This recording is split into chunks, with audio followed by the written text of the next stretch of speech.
In this second video of using Google Forms to create an exam paper, we're going to look at how we can mark student responses using Google Forms. So here's the original form that we created back in video 1. We can see now that we've actually got 3 responses from students. So if we click this tab, okay, we've got 3 further tabs that we can use to have a look at what the students have answered and also provide some feedback and mark their answers. So on the first summary tab we can see a number of insights. So here we have got the scores of some students so far. Now you can see that they're very low at the moment, but that's because the answers that have been marked so far have been automated. So those multiple choice questions and short answer questions that we set up back in video 1 have been automatically marked by Google Forms for us. Okay, we can also see some frequently missed questions, so that's quite useful for identifying areas for us to work on with students. And if we scroll down, we can see the names of the students who've responded. We can see what proportion of the students from each class have completed answers. And then if we go down to our first question, we can see that 2 students have got the answer correct for this first question and one's got it incorrect. And as we scroll down, we can see all the different responses to the questions that the students have written so far. Now, obviously, this just provides an overview of what the answers are that have been given. Now, what we can do is, if we go back to the top and click on individual, we can see the individual responses of a student. So if we scroll down, we can see that they've gone through and they've answered as shown. Okay. What we can do is, for each student, we can manually go through and check their answers. So here on 1.1, the student has done the multiple choice question, got that correct, 1 mark's already been allocated for us. If we go on to 1.2, for this question, describe the movement of the plates, we've got the move apart. Obviously the student meant to put they move apart. So what we're going to do is we're going to allocate 1 mark to the student, so we just put 1 mark in there, and if I click save, okay, if we then go back down to the answer, we can see there that the 1 mark has been allocated to the student. Now what I might want to do is make a little comment about the fact that the student hasn't checked their sort of spelling. So here, make sure you read your answers. You put the instead of they.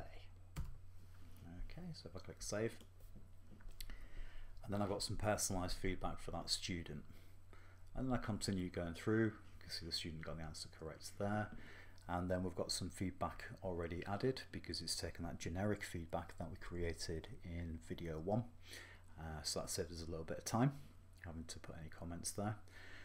In this case here, the students put no idea, so obviously we're not going to get any marks for that, so we'll put 0 in there. And then we've got the generic feedback here that we put into the original form.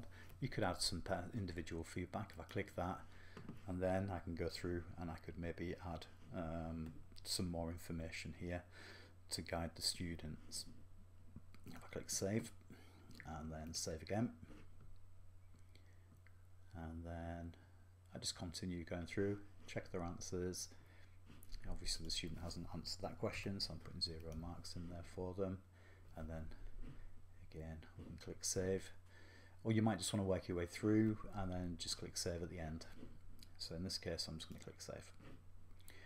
Now from experience, what I've found a lot quicker when marking using Google Forms is to go through and assess the students' question level. So in this case, at question level, here's all the different kind of questions, and I can select which one I'm going to mark. So in this case I'm just going to stay with this one. So explain how the increasing use of fossil fuels and changes in agriculture may have contributed to global change in temperature, 4 marks. Okay, so if we look at this answer, we can see that the student has made some reference to how changes in agriculture may have contributed to global changes in temperature. There's a brief reference to fossil fuels as well. So because they've covered 2 elements, I'm going to give them 3 marks. I'm not going to give them 4 for this answer, because I would want more detail on the use of fossil fuels. Really, it's just a brief mention of it regarding fertilizers and pesticides. So I'm going to give them 3 marks for that answer. Okay, click the save button, and again that saves the information for us. And again, we have another student here. Burning fossil fuels to release carbon dioxide into the atmosphere. Fossil fuels are burned in the production of energy, and so on. No reference to agriculture at all there. So I'm going to give that 2 marks, like so. And we've already got the generic feedback available for the students. So if I just click save here, okay, and I can continue doing that, working through the questions. And as I say, I usually find it much quicker to go through and do it at a question level when we're marking these answers. So basically we'd work our way through that, provide all the feedback. Then if we go to individual, if I've gone through and I've marked all of my papers and all the questions are completed, what I can then do, so in this case for this student, I can release the score. And I could choose whether I'm going to release the score to all of the students who've answered the questions, or just this individual student. So in this case I'm just going to send it to this student. Yeah, I'm going to select all the respondents. If I click that button, it will then generate an email and it will release the scores to the students. They will get some detailed feedback, question level feedback on how they've performed. If you found this video useful, click the thumbs up and don't forget to subscribe to the channel. In the next video we're going to explore exporting all the data from our form into a Google Sheet.